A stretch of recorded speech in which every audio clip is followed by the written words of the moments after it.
देश समाज और राष्ट्र के कार्य के लिए जेएनयू के शिक्षार्थी भैया बहनों, आज एक छोटी कहानी अपने को सुनने को मिल रही है। बड़ी तो नहीं कहेंगे इसे।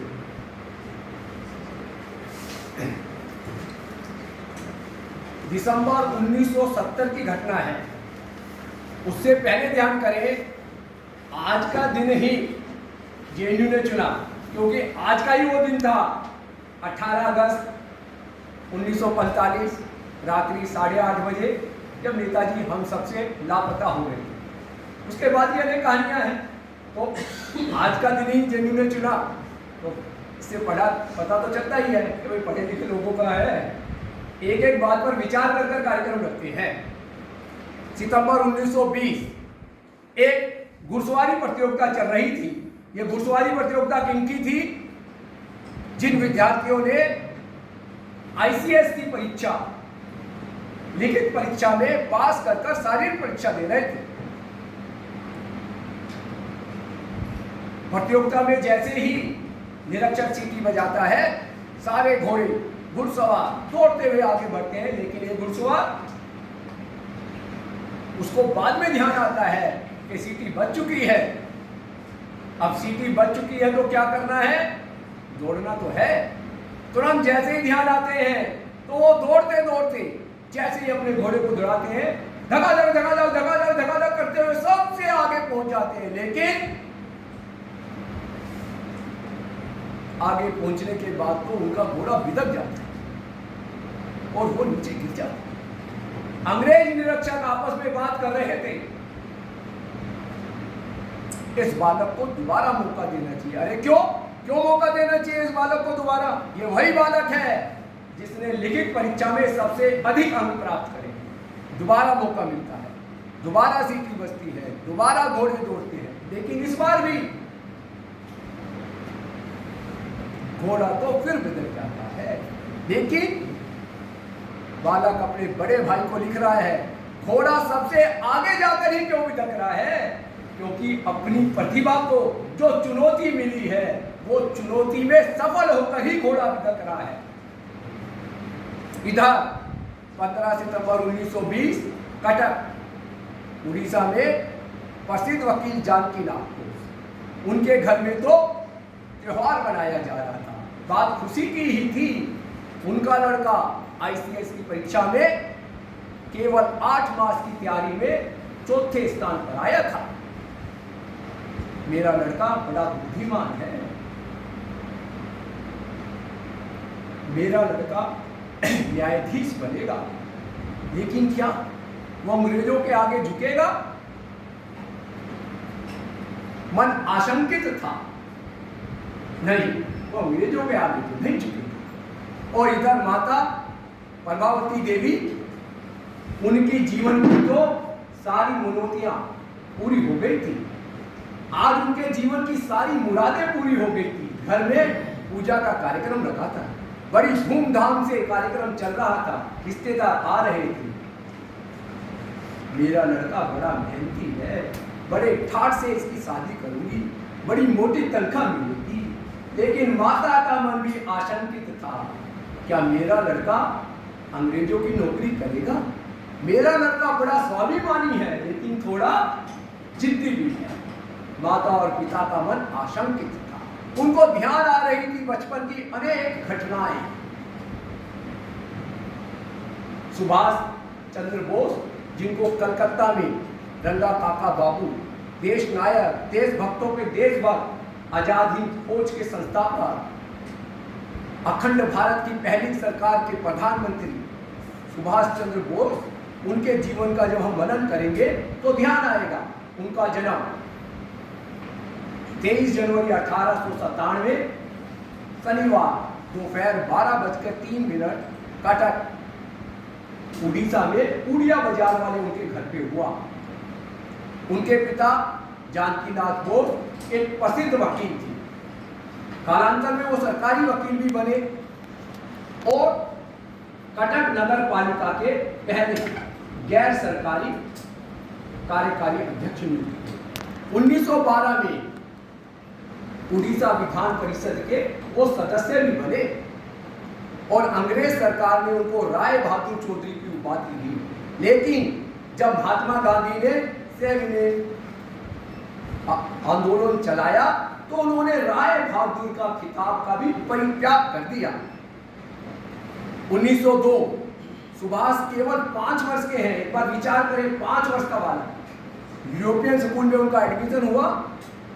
वो स्कूल में जाकर क्या देखते हैं कि जो अंग्रेज बच्चे हैं वो भारतीय छात्रों को धक्का मार देते हैं, चांटा लगा देते हैं, गालियां देते रहते हैं। और आधी छुट्टी में वो क्या देखते हैं, पूरे मैदान पर अंग्रेज विद्यार्थियों का कब्जा है और भारतीय विद्यार्थी तो पेड़ों के नीचे बैठे हैं। अरे तुम्हें खेलना भाता नहीं है क्या? भाता तो है, लेकिन ये हमें मैदान में जाने ही नहीं देते। तुम्हारे हाथ पैर नहीं है क्या? तुमने चूड़ियां पहन रखी है क्या? एक बार तो उनको जोश आ जाता है, लेकिन फिर भी वो मैदान की तरफ नहीं जाते। सुभाष पुनः आग्रह करते हैं। उसके बाद आग्रह करने पर तो सारे भारतीय मैदान की तरफ दौड़ते हैं और मैदान पर एक लड़ाई शुरू हो जाती है। ये प्राइमरी स्कूल के बच्चों की लड़ाई है। जैसे ही शिक्षकों को पता चलता है, शिक्षक दौड़ते हैं, प्रधानाचार्य दौड़ते हैं, शारीरिक शिक्षक सीटियां बजाते हैं। पहले डांटा, फिर समझाया, फिर पुचकार कर सबको अलग अलग क्लासों में भेज दिया। लेकिन अंग्रेज बालक कहां मानने वाले थे? 4 दिन बाद ही अंग्रेज बालकों ने उन्हें अर्धावकाश में ही आक्रमण किया और सुभाष के नेतृत्व में दोबारा पिटाई खाई। प्रधानाचार्य ने सुभाष के पिता को पत्र लिखा, आपका लड़का पढ़ाई में तो उत्तम है, लेकिन वो गुट बनाकर छात्रों से लड़ाई करता है, समझाइए उसे। अरे सुभाष दे, तेरे विद्यालय से चिट्ठी आई है, क्या कर दिया तूने? जब सुभाष ने पिता को सारी बात बताई और कहा अगर वो हमें गालियां देंगे, अगर वो हमें धक्का मारेंगे तो ईंट का जवाब पत्थर से दिया जाएगा, टीट फॉर टैट।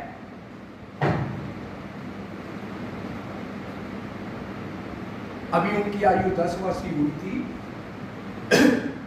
छुट्टियों में मामा उनको गांव ले जाने के लिए कलकत्ता में ले गए। मामा का नाम था सत्येंद्र। 3 दिन बाद की, अरे बहना संभाल अपने लड़के को, हमसे नहीं संभाला जा रहा, क्या हो गया? अरे इससे ही पूछ क्या ना हुआ? अरे भैया बता दो दे क्या हो गया? अरे नहीं नहीं सीधे पूछ। कलकत्ता में युवा क्रांतिकारी सत्येंद्र बोस ने एक अंग्रेज सार्जेंट की पिटाई करी थी। उसके बाद उसको गिरफ्तार करके जब ले जाया गया तो 15 बैत मारने की उसको सजा मिली। और कलकत्ता में ही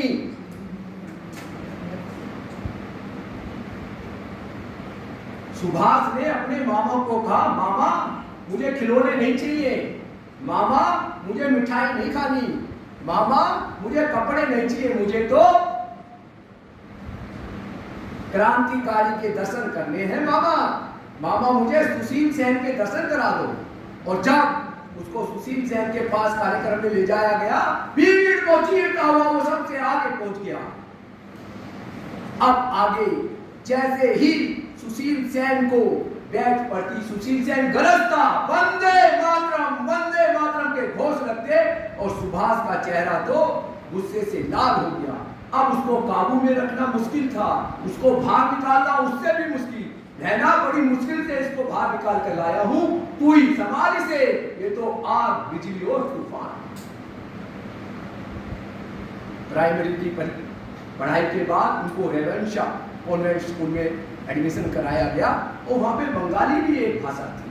अभी तक उन्होंने बंगाली भाषा पढ़ी नहीं थी। जब अर्धवार्षिक परीक्षा हुई और उसमें बंगाली भाषा में गाय का निबंध आया तो उन्होंने 20 पंक्तियां लिखी, उसमें केवल 50 कर दिया था। और अध्यापक ने तो कक्षा में ही पूरा निबंध पढ़कर सुना दिया। अब कक्षा में उनकी मजाक हुई, हंसी उड़ी, तो उन्होंने संकल्प करा बंगाली भाषा की भी अच्छी तैयारी करनी है। और जब वार्षिक परीक्षा हुई तो सभी विषयों के तरीके से बंगाली में भी उनके सर्वाधिक अंक आए। उसी अध्यापक ने कहा, शाबाश सुभाष शाबाश, तुमने तो कमाल कर दिया। और उसी विद्यालय के प्रधानाचार्य बैनी माधव दास, उनका उनके जीवन में बड़ा प्रभाव पड़ा और प्रकृति प्रेम उन्होंने प्रधानाचार्य जी से ही सीखा। उन्होंने एक डायरी बनाई थी, डायरी में अनेक क्रांतिकारियों के चित्र लगाए। मुझको कैसा बनना है, मुझको ऐसा। नाना साहब पेशवा, खुदीराम बोस, झांसी की रानी लक्ष्मीबाई, चाफेकर बंधु, ऐसे अनेक क्रांतिकारियों के उन्होंने चित्र लगाए थे। अनेकों घंटे वो उन चित्रों से बात करते रहते। एक दिन उनके पिताजी के एक मित्र जो पुलिस में बड़े अधिकारी थे, वो घर पर आए मिलने। जब वो घर पर आए और उनको घूमते घूमते वो डायरी उनके हाथ में पड़ गई। अरे ये क्या है राय बहादुर, ये क्या पड़ रहा है तुम्हारे घर पर? क्या हो गया? अरे देखो, तुम अंग्रेज सरकार के इतने बड़े ओहदे पे हो और तुम कह रहे थे तुम्हारे लड़के भी सरकारी नौकरी करेंगे और तुम्हारे घर में ये पकड़ा है, फेंको इसे। उसके जाने के बाद पिता जानकीनाथ बोस ने उस डायरी में आग लगा दी थी। सुभाष जब विद्यालय से आया तो 2 दिन तक केवल रोता रहा, ना कुछ खाया ना कुछ।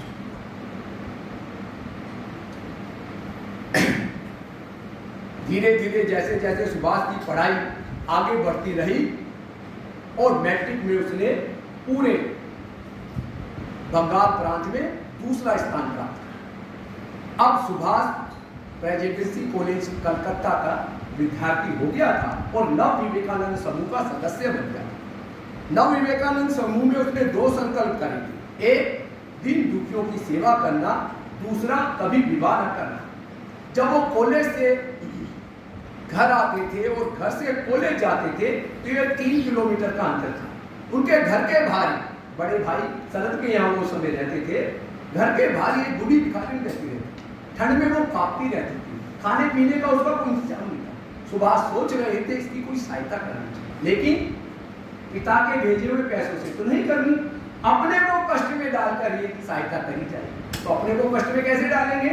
तो जो 3 किलोमीटर रोज कलकत्ता में ट्रेन से जाते थे उसके स्थान पर पैदल जाने लगे। रोज पैसे बचते थे और वो पैसे उस बूढ़ी भिखारी को देते थे।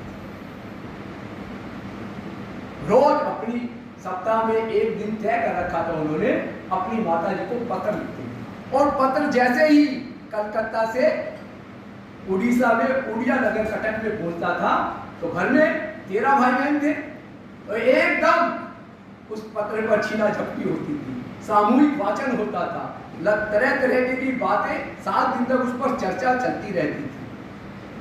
बड़ा भाई सतीश कहता 15 वर्ष की आयु में इसे खाने खेलने में मन लगाना चाहिए और इसका मन कहाँ लगा हुआ है? बड़ा भाई शरद कहता गगन को छूने वाले विचार और सुडोल भाषा शैली इसने कहाँ से सीखी? बहन ईला कहती कोई महात्मा इसे हिमालय ना ले जाए, माँ का मन तो कांप उठता। पिता कहते हमारे यहाँ किसी सिद्ध महात्मा ने जन्म लिया है। नव विवेकानंद समूह ने 8 दिन का सेवा शिविर लगाया और यहाँ पे मिलना हुआ राष्ट्र के 2 महानायकों का। जी हाँ, राष्ट्र के 2 महानायक। नेशनल मेडिकल कॉलेज से जो विद्यार्थी आए थे उसमें विद्यार्थी थे LMS license in medical and surgery के विद्यार्थी डॉक्टर केशव राव बलिराम हेगड़े और प्रेसिडेंसी कॉलेज से BA दर्शन शास्त्र के विद्यार्थी नेताजी सुभाष चंद्र। इन दोनों का वहां पर मिलना हुआ। 8 दिन के सेवा शिविर में कंधे से कंधा मिलाकर उन्होंने सेवा कार्य करी। उनका आपस में स्नेह संबंध बना और देश की स्थिति, बाढ़, हेजा, अकाल, वास्तविक स्थिति का केवल पता नहीं चला, उनको उसकी अनुभूति हुई और वहीं पर उन्होंने सीखा नर सेवा नारायण सेवा। 16 जनवरी 1916 की घटना है। कॉलेज में प्रोफेसर थे EF कॉटन। वो EF कॉटन क्या थे? वो भारतीय बालकों से घृणा करते थे। घृणा का एक कारण है यहाँ पर, क्योंकि भारत माता गुलाम है। जो स्वतंत्र देश के नागरिक होते हैं उनसे लोग घृणा ही करते हैं। अब EF कॉटन क्या करते थे? कोई भी भारतीय छात्र दिख गया, गाली दे दी, धक्का मार दिया, छोटी सी गलती भी क्लास से बाहर निकाल दिया। अब इधर सुभाष सीआर बन चुके थे, क्लास रिप्रेजेंटेटिव। एक उनकी क्लास में ही एक बालक को धक्का मार के भगा दिया। उस बालक को साथ लेकर प्रधानाचार्य HR जेम्स के कमरे में गए। आचार्य EF होटन का व्यवहार सही नहीं रहता है, उनको अपनी बात के लिए खेद प्रकट करना चाहिए। वो माफी नहीं मांगेंगे, अगर माफी नहीं मांगेंगे तो हड़ताल होगी। 1 दिन 2 दिन 3 दिन 4 दिन लगातार कॉलेज में हड़ताल चलती रही और 5वें दिन तो होटल खुद आ गए।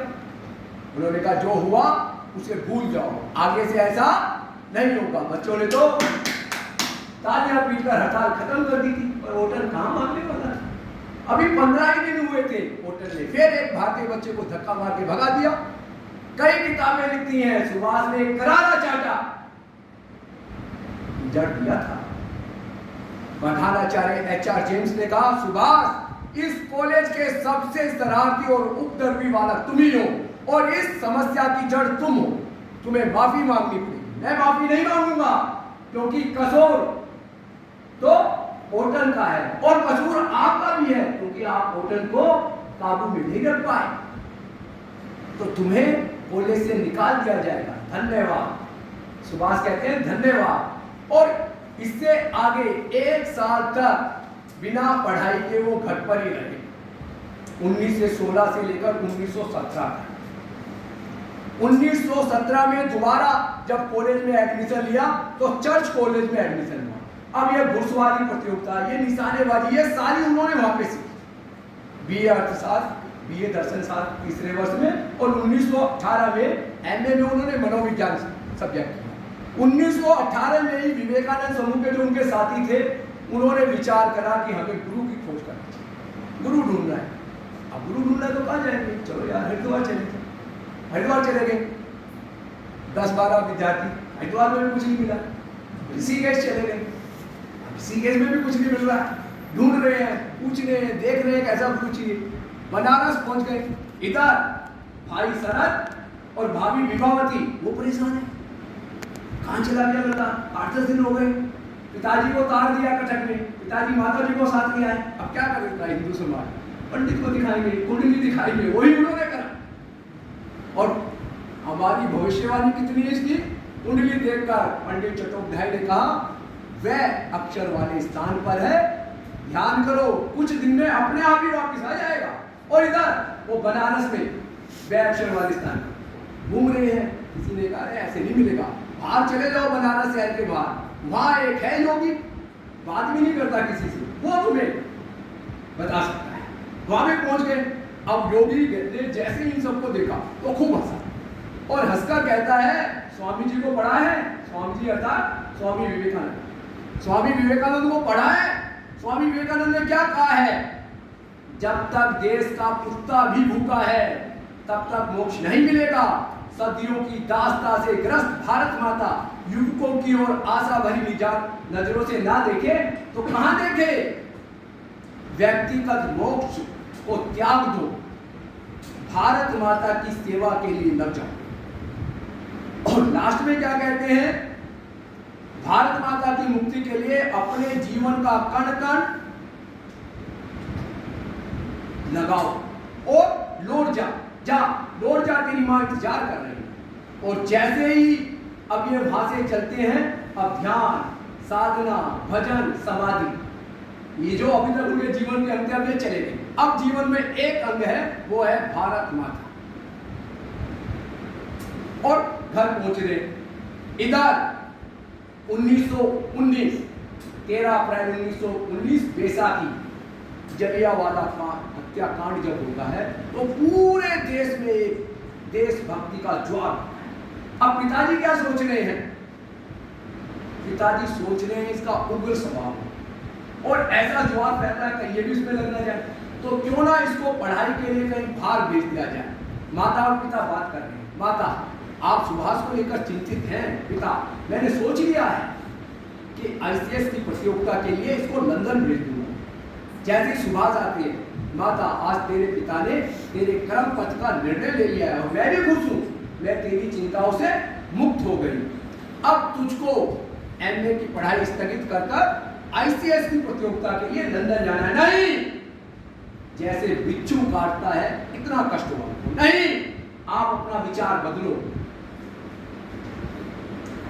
आईसीएस बनकर मैं अपनी अंतरात्मा स्वतंत्रता आंदोलन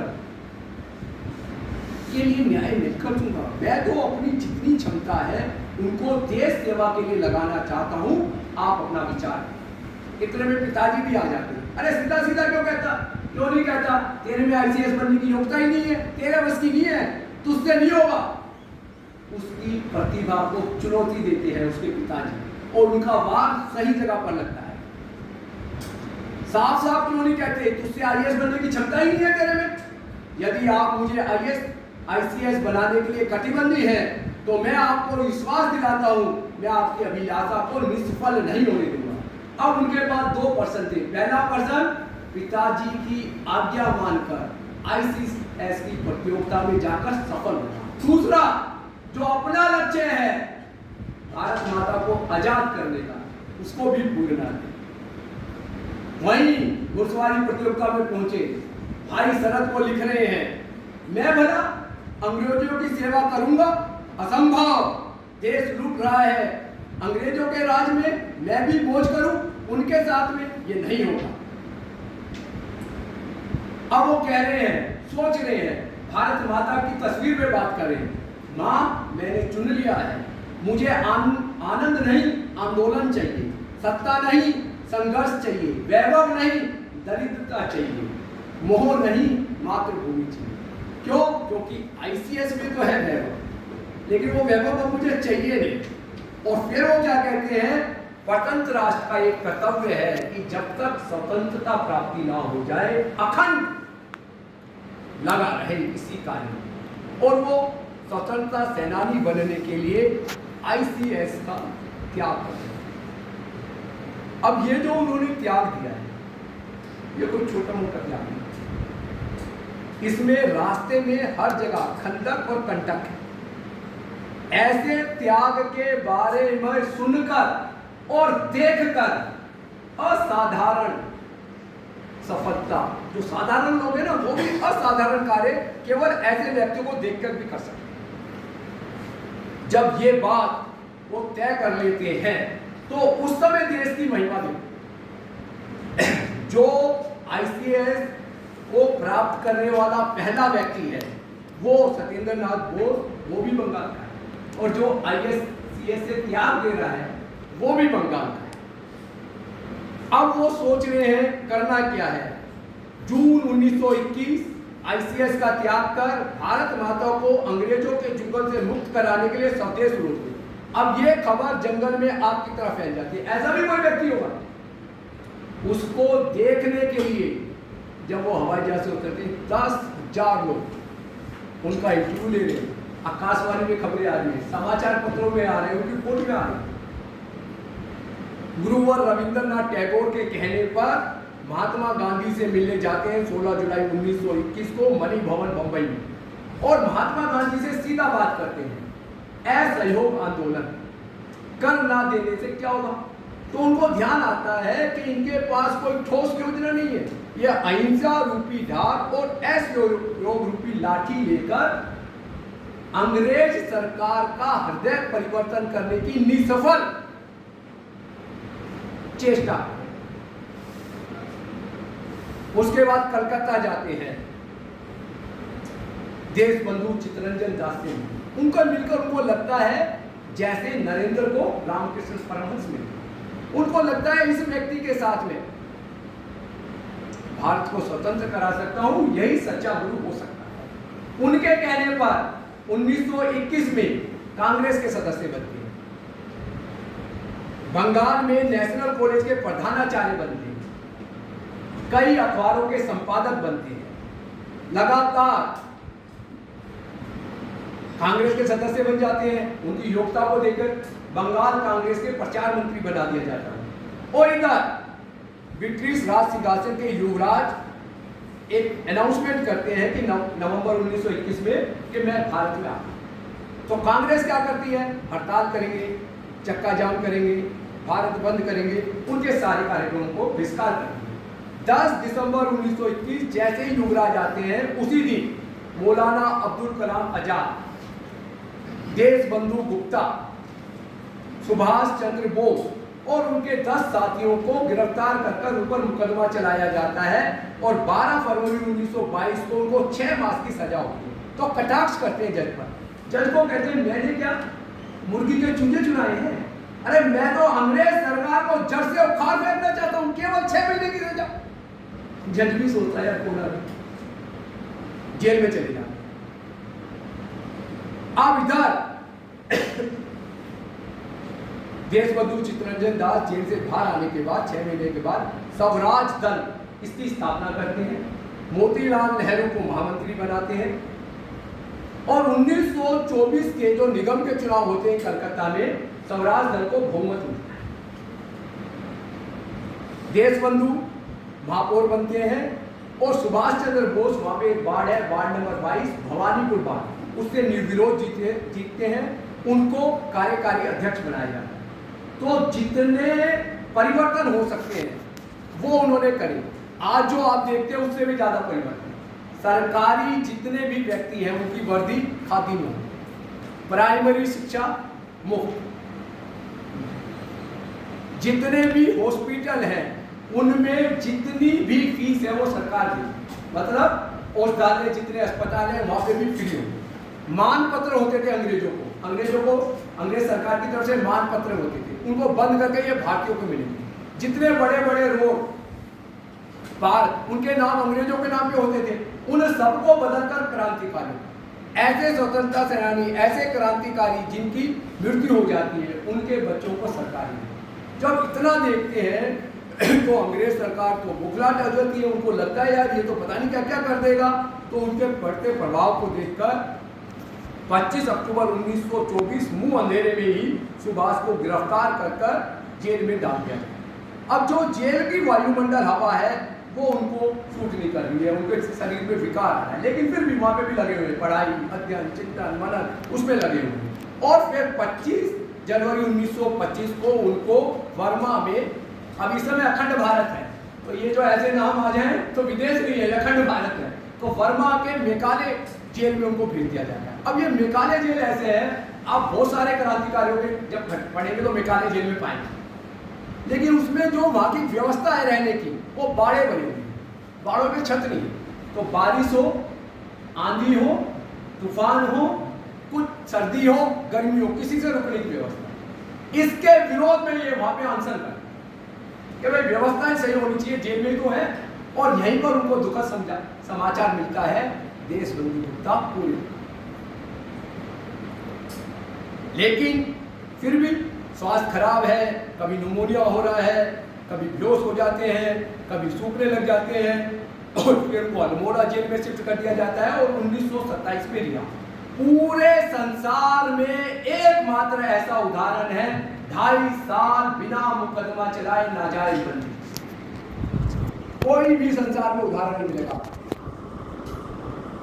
स्वास्थ्य इतना खराब होता है कि भाई सरब के साथ 4 माह शिलोंग, अब फिर ये शिलोंग श्रीलंका जो है वो भी अखंड भारत में ही है, शिलोंग में 4 मास के लिए अस्पताल में रेस्ट करते हैं, स्वास्थ्य लाभ देते हैं 4 मास तक। और इधर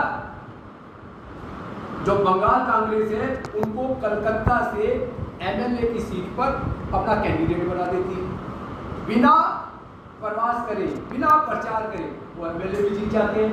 अब सुभाष कलकत्ता के एमएलए हो गए हैं। अब इधर उनको 1927 में बंगाल प्रदेश कांग्रेस का अध्यक्ष बनाया जाता है। 28 में MA Ansari all India Congress के अध्यक्ष बनते हैं। तो उस समय वो 2 अपने साथ महासचिव बनाते हैं, एक सुभाष चंद्र बोस, दूसरा पंडित जवाहरलाल नेहरू। अब सुभाष का कद कैसा है उसको ध्यान करें, 2 महासचिव हैं, उनमें एक पंडित जवाहरलाल नेहरू है, एक सुभाष चंद्र बोस। अब क्या करते हैं सुभाष, बोस, नेहरू, श्रीनिवास अय्यर, रासबिहारी ये मिलकर इंडियन इंडिपेंडेंट लीग की स्थापना करते हैं। अब 1928 का कलकत्ता अधिवेशन है, अध्यक्ष कौन है, मोतीलाल नेहरू, स्वागत अध्यक्ष कौन है, सुभाष चंद्र बोस। अंग्रेज सरकार ने बातचीत कर महात्मा गांधी और मोतीलाल नेहरू को सेट कर लिया है, किसके लिए, डोमिनेट स्टेटस, ओपनिंग, कुछ भी दे, लेकिन सुभाष, इस समय तक सुभाष और जवाहरलाल नेहरू दोस्त हैं। सुभाष और जवाहरलाल नेहरू मिलकर कहते हैं नहीं हमें पूर्ण स्वराज चाहिए, तो उन्होंने कहा वोटिंग करवा लो। वोटिंग करवाते हैं तो 1350 वोट इनके विपक्ष में जाते हैं, 973 वोट इनको मिलते, लेकिन फिर भी पूर्ण स्वराज के लिए प्रयास कर। धीरे धीरे क्या है, कांग्रेस में दो धड़े बनने लग जाते। इधर नमक सत्याग्रह होता है 5 जनवरी 1930 को, ये भाग लेने के जा रहे होते हैं, बम्बई में गिरफ्तार कर लिया जाता है। सीबीडी कारागार में स्वास्थ्य खराब होता है, जबलपुर भेज देते हैं, जबलपुर में स्वास्थ्य खराब होता है, मद्रास में भेज देते हैं। यहाँ पर मुख्य न्यायाधीश हैं अब्बास अली, वो जेल में आ रहे हैं मिलने के लिए, और उनके साथ क्या होता है, क्यों सुभाष मजे से हो, अब सुभाष क्या करें, यहाँ आइए और मजे लीजिए, खाली पूछने से क्या होगा। अब आप ये सोचो, कैदी है, जेल में है, वो कैसा कह रहा है, ऐसे थे हमारे सुभाष। इधर 1930 में लाहौर अधिवेशन होता है, और जब तक सुभाष ऐसी प्लानिंग कर लेते हैं, पूर्ण स्वराज्य का प्रस्ताव वहां पे पास करवा, जो 2 साल पहले 28 में नहीं करवा पा रहे थे, 1930 में करवा देते। 1931 में ऑल इंडिया ट्रेड यूनियन के वो अध्यक्ष बनते हैं कांग्रेस के। 5 मार्च 1931, नोट कर लो आप, इरविन और गांधी का एक समझौता हुआ है, यहाँ सारा नहीं बताया जा सकता, छोटी कहानी है 50-55 मिनट, तो आप उसको गूगल में टाइप करके पढ़ना। अब उसका सुभाष विरोध करते हैं, और उसके बाद महान क्रांतिकारी सुखदेव महात्मा गांधी को एक पत्र लिखते हैं, मैं तो इनको देने बताऊंगा, आप पूरा पढ़ना। वो क्या कहते हैं सुखदेव, आपने समझौते के अंतर्गत सत्याग्रहियों को तो छुड़वा दिया, चाहते तो तीनों को भी छुड़वा दिया, क्रांतिकारी भी भारत माता के पुत्र है, लेकिन उसके लिए आपने एक भी शब्द नहीं बोला। अब आप हिसाब लगाओ कि उस समय अगर ये कुछ बोलते और उन तीनों की फांसी नहीं होती, तो देश की स्थिति क्या होती, और फिर इनको कौन पूछता, क्यों बोले भैया। और इधर चोराचारी का जो कांड हुआ, उसके बाद से हमने आंदोलन भी महात्मा गांधी ने वापस ले लिया। सुभाष ने जितना कड़ा विरोध हो सकता था कांग्रेस में रहकर, उससे भी ज्यादा कड़ा विरोध करा। अंग्रेज सरकार क्या करती थी, तुरंत गिरफ्तार करके इनको जेल में डाल देती थी, फिर जेल में कड़ा, अल्मोड़ा जेल में स्वास्थ्य खराब हो गया, आंखों में तपेदिक हो गया, शरीर इनका सूखने लगा, केवल 29 किलो वजन घटा, 29 किलो वजन, जिसको 64 पाउंड कहते हैं। अब इधर अंग्रेज सरकार डॉक्टरों पर दबाव डाल रही है, क्या दबाव डाल रही है कि इसको विदेश भेजो, यूरोप में भेजो इलाज कराने के लिए। 1933 से 1936 तक यूरोप में उनको भेजा जाता है। वो कहते हैं मेरी माता का स्वास्थ्य खराब है, ये वो माता से मिलेंगे, माता से भी मिलेंगे क्या। वहां जाते हैं तो विठल भाई पटेल मिलते हैं, सरदार पटेल के बड़े भाई, वो भी इलाज कराने बियाना आए हुए, अपना स्वास्थ्य खराब है, लेकिन सुभाष किसकी सेवा कर रहे हैं, पटेल की, और उनकी चर्चा होती है। ये चर्चा का नाम है पटेल बोस विश्लेषण, इसको भी आप गूगल पे पढ़ें, पटेल बोस विश्लेषण। बहुत ज्यादा उनकी तबीयत खराब होती है, पटेल वहां पर मृत्यु हो गई, लेकिन उनका सुभाष का उन पे क्या प्रभाव पड़ता है सोचो। वो अपनी वसीयत लिखते हैं, और वसीयत में 1 लाख रुपए, आज ये 2022 की बात है, 1933 में 1 लाख रुपए सुभाष के नाम, रिश्तेदार नहीं था, उनको पता था ये क्रांतिकारी है, ये देश के लिए क्या काम कर रहा है। वो बात अलग है कि बाद में कांग्रेस ने उसमें भी अड़ंगे अटकाए और 1 लाख रुपए देने नहीं दी, वो बात अलग है, लेकिन जो व्यक्ति था विठल भाई पटेल वो तो देके गया। अब इधर विठल भाई की मृत्यु के बाद इनको एक तार आता है कि पिताजी की तबीयत बहुत खराब है, तो तुरंत ये पिताजी से मिलने के लिए जाना ही। और इधर पिता भी सोच रहे हैं कि मृत्यु से पहले एक बार अपने लाडले से मिल। 3 दिसंबर 1934 को वो वापस आते हैं, जैसे हवाई जहाज से उतरते हैं जासूस पीछे लग जाते हैं, उनको पता चलता है पिता का स्वास्थ्य खराब है, साथ साथ चले जाते हैं। अगले दिन पिताजी की मृत्यु हो जाती है। 11 जनवरी 1935 तक उनके मासिक श्राद्ध तक जितने रिश्तेदार कम आते थे, जासूस ज्यादा आते थे। उनको लगा यहाँ रहने का कोई लाभ नहीं है, तो फिर वो यूरोप में चले जाते हैं। ऐसा पहली सरकार के साथ उनका तय था। और वहाँ पे 1935 में सुभाष का पिताशय खराब हो गया। अब गंभीर ऑपरेशन है तो कहते हैं कोई बिल लिख दो, कोई अंतिम संदेश दे दो। तो बिल क्या लिखते हैं, मेरी सारी जायदाद मेरे देशवासियों के हिस्से, मेरा सारा कर्जा मेरे बड़े भाई सरन के हिस्से। ये लिखी हुई है जायदाद, बिल जो है ये लिखी हुई है। और वहीं पर वो उसके बाद एक किताब लिखते हैं द इंडियन स्ट्रगल। वो ऐसी किताब है जिसका केवल भारत में बैन लगा, भारत के बाहर खूब पड़ी हुई थी। बहुत लोगों ने चिट्ठियां लिख के बताया सुभाष को भी बहुत बढ़िया किताब है, लेकिन भारत में वो प्रतिबंध लग गया था छपते ही। और इधर 1936 में लखनऊ में अधिवेशन है, जवाहरलाल नेहरू अध्यक्ष हैं। जवाहरलाल नेहरू और सुभाष अभी तक मित्र हैं।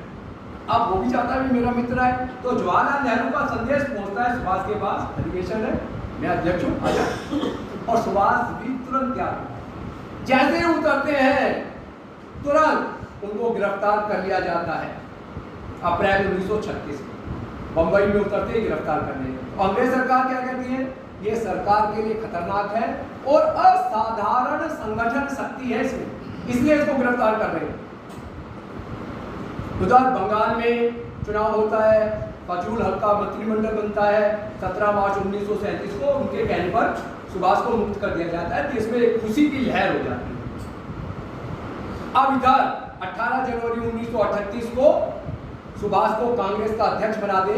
19 फरवरी 1938 एक मास बाद ही कांग्रेस का 51वां अधिवेशन गुजरात तापी नदी के तट पर हरिपुरा में। और इसके बाद कांग्रेस के ढांचे में सुभाष परिवर्तन करना शुरू कर। पहला परिवर्तन क्या करते हैं, राष्ट्रीय योजना आयोग का गठन करते। और उसका अध्यक्ष किसको बनाते हैं, अपने दोस्त को बनाते हैं, जवाहरलाल नेहरू। विज्ञान परिषद की स्थापना करते हैं। गांधी जी के ना चाहते हुए, गांधी जी के विरोध के बावजूद अंग्रेज सरकार का पूरा विरोध करते हैं। अब देश भर में उनका बढ़ रहा है प्रभाव, तो कांग्रेस के अंदरूनी लोगों से ईर्ष्या करने लग जाते हैं। गांधी, नेहरू, राजेंद्र बाबू, और ऐसा लगने लग जाता है कांग्रेस में दो दल बन गए। का एक दल वो है जो चुटकियां बजाते बजाते फैसले लेता है, और एक दल वो है सोचता रहता है, ज्यादा हो तो सत्याग्रह करता है, इसके आगे कुछ नहीं। अब अगला साल आता है। अभी तक क्या था, कांग्रेस में हर साल कोई अध्यक्ष बनता था, और जिसको गांधी जी बख्शीश में अध्यक्ष पद दे देते, सुभाष जी को भी ऐसे ही बुला के देते थे, हाँ भाई चल अगला अध्यक्ष तू, जिसको अपने फेवर मिला। अब लेकिन सुभाष अध्यक्ष बनना चाहते हैं और गांधी जी नहीं चाहते। अब गांधी जी मुस्लिम कार्ड खेलते हैं, पहले से खेला जा रहा था, ये अभी नहीं शुरू हुआ।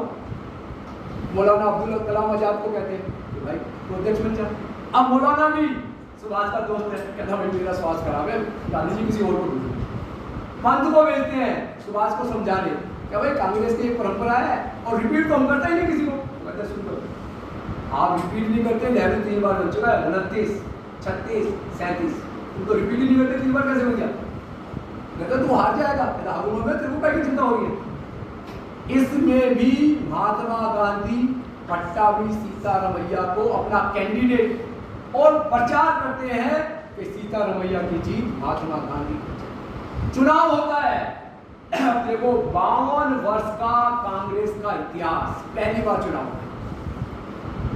और उस चुनाव में सुभाष को 1580, महात्मा गांधी के कैंडिडेट को 1377, 203 वोटों से हार, पहले चुनाव।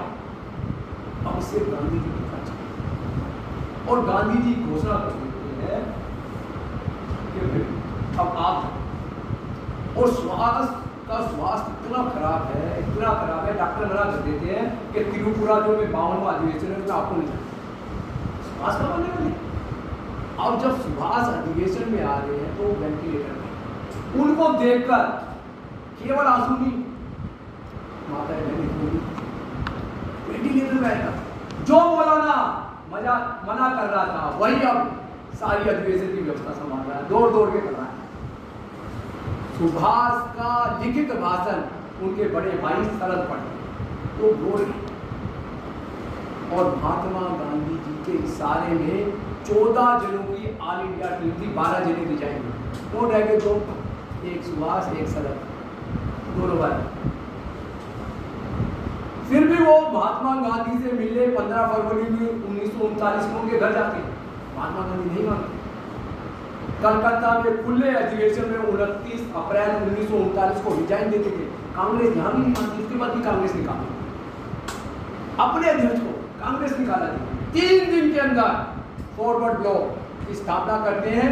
जितने ऐसे लोग थे जो पूर्ण स्वराज को मांगते थे उस झंडे के नीचे आ जाते, जितने ऐसे लोग थे जो गरम दल के थे उस झंडे के नीचे।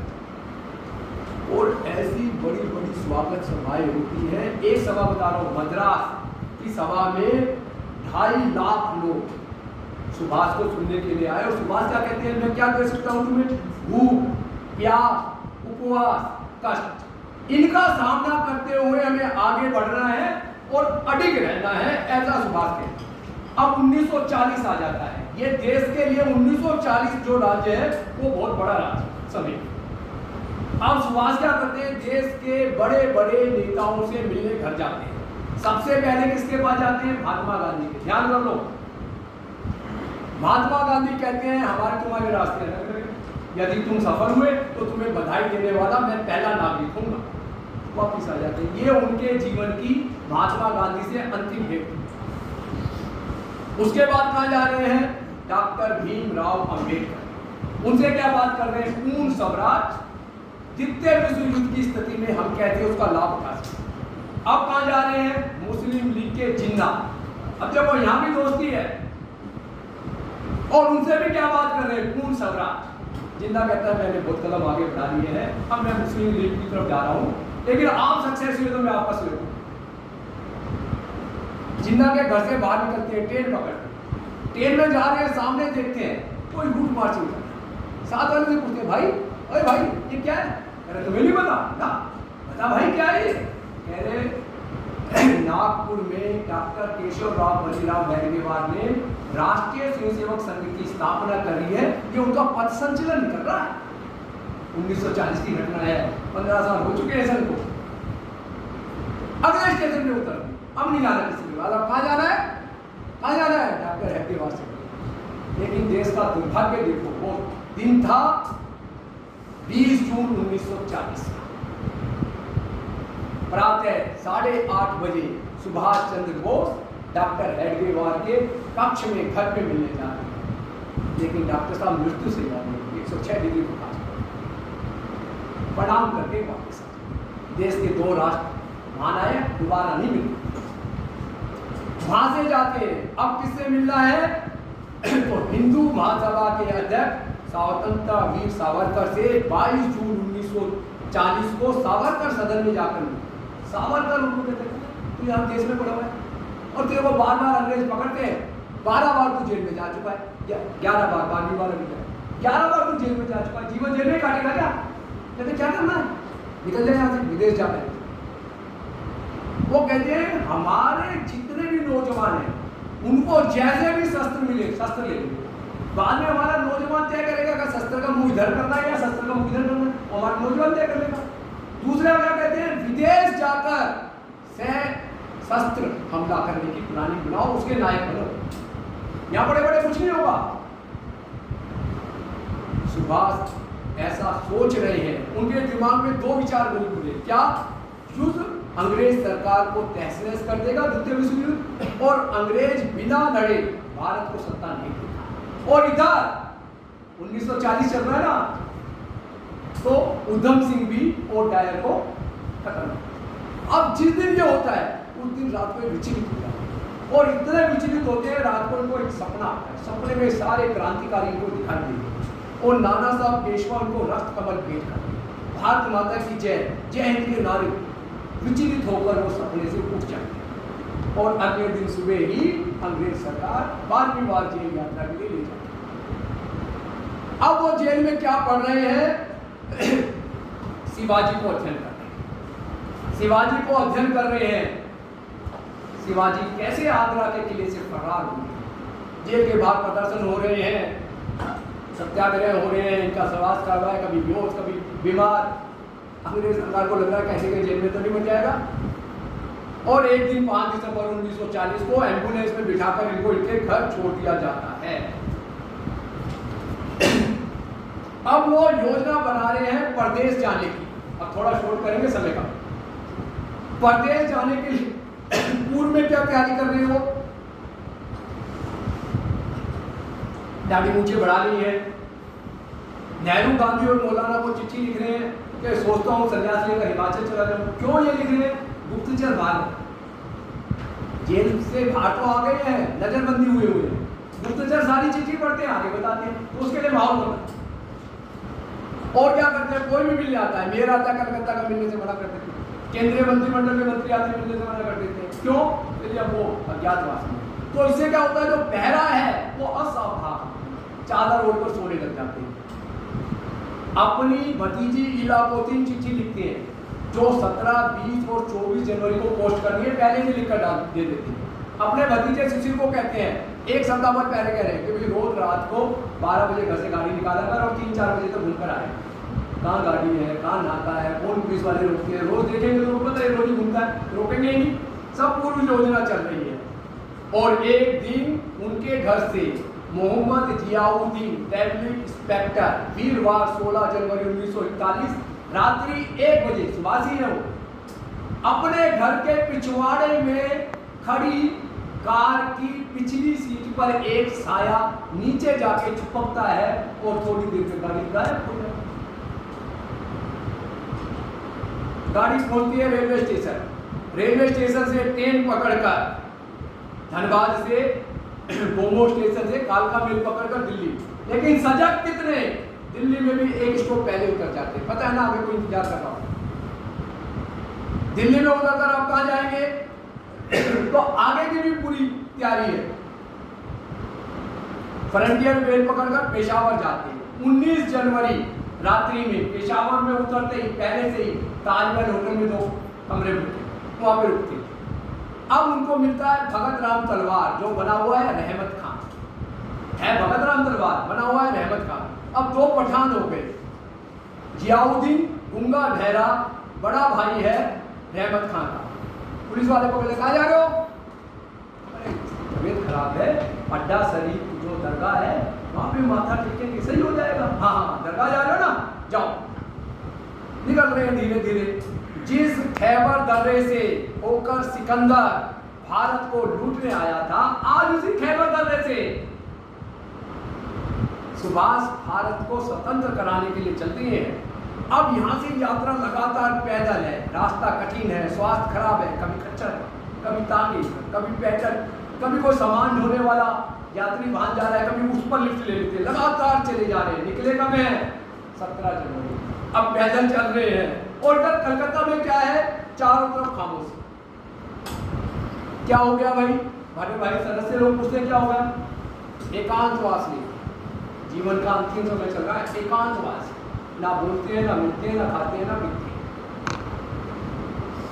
और 26 जनवरी 1940 को समाचार लीक कर दिया जाता है, सार्वजनिक कर दिया जाता है कि सुभाष गायब। हल्ला मच जाता है। अंग्रेज सरकार का खुफिया विभाग, जो 1000 पुलिस वालों की डबल जेट सुरक्षा थी, वो भी घबरा जाती है। हो क्या गया, हम तो रसोई तक लगे हुए हैं। महात्मा गांधी जी तार लिखकर पूछते हैं बड़े भाई सदन से, जो मैं खबर सुन रहा हूँ सच है? हाँ, ये खबर पूर्णतः सच है, ऐसा उनको तार दे दिया जाए।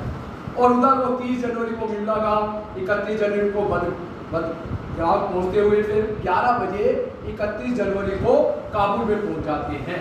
अब देखो 17 जनवरी से 31 जनवरी तक चल रहे हैं, पैदल चल रहे हैं, लेकिन रेस्ट नहीं कर रहे, सीधा जाकर संपर्क कर रहे हैं। कहाँ? रूसी, कहाँ? जर्मन दूतावास, कहाँ? इटालियन दूतावास। और जिस सराय में रुके हुए हैं वह अफगान सरकार का एक पीछे लग गया था, सिक्के मांग रहा है। हाथ में जो घड़ी है उस पर भी नजर है। हमको लगता है यार यहाँ देंगे तो यही भला है, अपने खाने के पैसे इसको देने के कहाँ से? तो यहाँ पर सहयोग कौन करता है? उनका दुकानदार है उत्तम चंद मल्होत्रा, वो इनकी सहायता। बाद में सब गिरफ्तार हो जाएगी, उनकी कहानियां नहीं है यहाँ, वो सहायता कर रही है। अब क्या है, जो रूसी दूतावास है वहां पर लैंग्वेज प्रॉब्लम, समझ ही नहीं आ रहा। जो जर्मन दूतावास है उदासीन है, शांत बैठा है, कुछ बोलता ही नहीं, बार बार जाओ, कितनी बार जाएगा। इटालियन दूतावास से इटालियन मंत्री का समय मिल जाता है बातचीत करने के लिए। बातचीत लगातार एक दिन और एक रात चलती है और उस बातचीत में तय होता है कि अफगान सरकार के वीजा से 28 मार्च 1941 को सुभाष ओलिंदो मजोटा बनकर मास्को होते हुए बर्लिन पहुंचे। पत्र लिखकर अपनी मां से माफी मांगते हैं, अब इस जीवन में मिलना संभव नहीं होगा, मां मेरा अंतिम परिणाम स्वीकार। अब वो किससे मिल रहे हैं? डी वेलरा से मिल रहे हैं, रोमारोला से मिल रहे हैं, प्रोफेसर लेनिन से मिल रहे हैं, मुसोलिनी से मिल रहे हैं और हिटलर को पहचानते हैं। हिटलर को मिलना नहीं कह रहा मैं, हिटलर को पहचानते हैं। हिटलर बहुत बड़े आदमी है, किसी से मिलता नहीं, अपने चार हमसे कर खुद अंदर बैठा रहता है, जाता है, पहला बोलता है सुभाष के बाद हेलो, अरे आप भाई आप हिटलर नहीं हो सकते, आप हाथ। दूसरा जाता है वो हाथ उठाता, आप तो हिटलर हो ही नहीं सकते। तीसरे को भगाते हैं, इधर हिटलर सारा स्क्रीन पे देख रहा है, अपनी स्क्रीन नीचे भी उसकी चल रही तो सारा स्क्रीन पे देख रहा है। तुम तमाता हुआ गुस्से से लाल हिटलर आता है, कहता तू हिटलर। हिटलर कहता तूने मुझे पहचाना कैसे? अरे यार मैं गुलाम देश का नागरिक, तू इतना बड़ा तानाशाह, तू मेरे साथ मिलाएगा क्या? मेरी औकात ही नहीं। अब उनसे बात क्या चल रही है कि जो पूरे विश्व में जो युद्ध चल रहा है इसमें भारत को लाभ कैसे? हिटलर को लगता है कि हाँ भाई ये सामने वाला व्यक्ति कुछ है। अब जो जापान है, इटली है, जर्मनी है, इसके जो प्रमुख लोग हैं वो सुभाष से बातचीत करते हैं, सुभाष को टटोलते हैं और उनको लगता है कि हाँ भाई ये सही है, क्योंकि हिटलर ने कह दिया ये सही। अब ये क्या मांग रख रहा है? सुभाष कह रहा है कि जो युद्ध बंदी है वो हम जाएंगे क्या? हिंदू फौज, विदेश में जाके हिंदू फौज। पहले तो वो शंकित हो जाते, लेकिन हिटलर के कहने पर हजारों युद्ध बंदियों को दिए जाते और यहां से आजाद हिंद फौज की स्थापना शुरू हो जाती। अब इनको क्या माना जाता है? इनको प्रवक्ता मानते हैं स्वतंत्र भारत का, सारे देश। अब सारे युद्ध कैदी सुभाष को मिल जाते हैं, जय हिंद के जय घोष उसमें लग जाते हैं। 26 जनवरी 1942 आजाद हिंद फौज, इंडियन नेशनल आर्मी के सैनिकों को आजादी की शपथ दिलाई जाती है। अंगूठा चीर कर खून से लोग हस्ताक्षर करा रहे हैं, खून से तिलक कर रहे हैं। अब सुभाष नेताजी सुभाष चंद्र बोस बन गए थे। अब इसके बाद लगातार अनेक स्थानों पर रोम हो, रंगून हो, वहां पर जापान में आजाद हिंद फौज के प्रशिक्षण कैंप लग रहे हैं। 27 जनवरी 1942 को एकदम, अब 1 साल हो गया है उनको बाहर निकले हुए, एकदम आकाशवाणी में सुभाष चंद्र बोस प्रकट हुआ और क्या कहते हैं? प्रिय भारतवासियों, मैं सुभाष बोल रहा हूं, हम बाहर से आक्रमण करेंगे, अब भारत में मेरा सहयोग करना। सिंगापुर की हार अंग्रेजों के साम्राज्य का अंत और स्वराज का उदय है। उनकी आवाज सुनकर नव चैतन्य की लहर दौड़ पड़ती है, खुशी का वातावरण हो जाता है। अगले दिन 28 जनवरी को अखबारों में एक ही खबर है, सुभाष चंद्र बोस।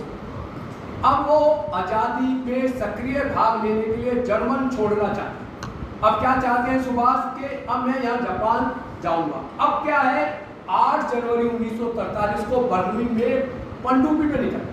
अब पनडुब्बी भी कितनी बड़ी होती है? छोटी खाट। अब ये कठिन यात्रा है, गुप्त यात्रा है और ये समुद्री यात्रा। पनडुब्बी में केवल एक खुशबू है, वो डीजल की। खाने के लिए केवल चावल और दाल। यात्रा 1-2 दिन की नहीं है, केवल 88 दिन की है। और इसमें क्या है? बीच में पनडुब्बी चेंज करनी है। छोटी पनडुब्बी इतना उसमें इंजन नहीं है, तो उसको भी ढूंढना है। और जिस दिन पनडुब्बी चेंज करनी है उस दिन समुद्री तूफान। 20-20 फुट लहरें मिल गई, समुद्री सिग्नल मिल गए, दिख गया ये है, यहाँ ये चेंज करनी है। 1 किलोमीटर का गैप है, रस्सियां बांधी जा रही है।